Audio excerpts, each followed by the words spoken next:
I want to talk about the difference between a new startup versus buying an existing successful cash flowing business.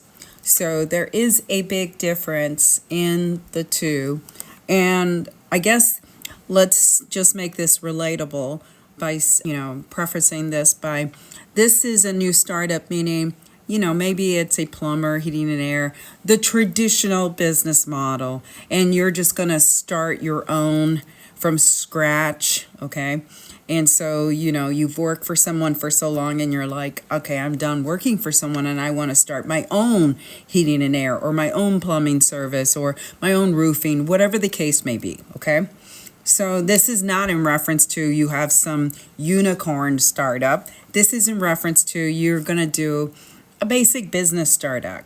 So a basic business startup, think about this, is you're going to have to put money into it. It doesn't just happen and you start making money. It doesn't. So you definitely have to plan for it. So you have to create a business plan. You have to think about if you have money that you're going to inject in this to help you launch it and start it to get clients, then how much money are you injecting into the business and what's your runway for that injection? Is it going to be 3 months, 6 months, a year, maybe 18 months? Who knows? But what is the runway for that money you're injecting into the business? Okay, same can be said when you buy a business. When you buy a business, you're buying someone's success. I can't emphasize this enough. You're buying someone's success.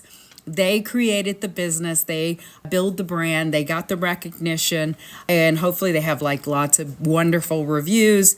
Hopefully they've been in business, more than, let's say, 6 years. And so you're buying all this equity into this business and it's worth something.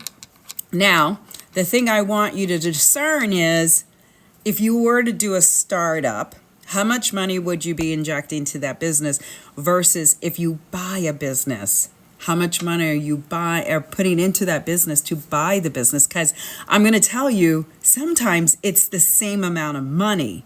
The difference is when you buy a successful business, as soon as you get the keys to the car, it's already successful. You're already making cash flow. You've got the money to pay back and then some to put into your pocket, okay?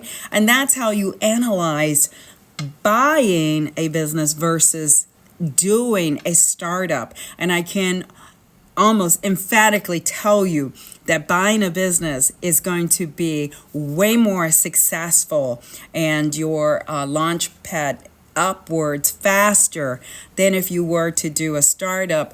Typically for a startup, just so that you're competing against other competitors. So the failure rate for any just traditional business startup is 50% will fail within the first year, up to 95% within 5 years. That's a lot. That's a lot of failure there. So think about that as you're analyzing and thinking about, do I do a startup? Meaning, you're a plumber, heating, air, roofer, whatever, and you want to start a business, or do you buy someone's business that's already successful? They're done, they're retiring, or they're moving on to their next venture, and they're ready to sell this with a nice little bowl. All you do is step in. The previous owner helps you. They'll maybe help you through 30 days, 60 days, 90 days.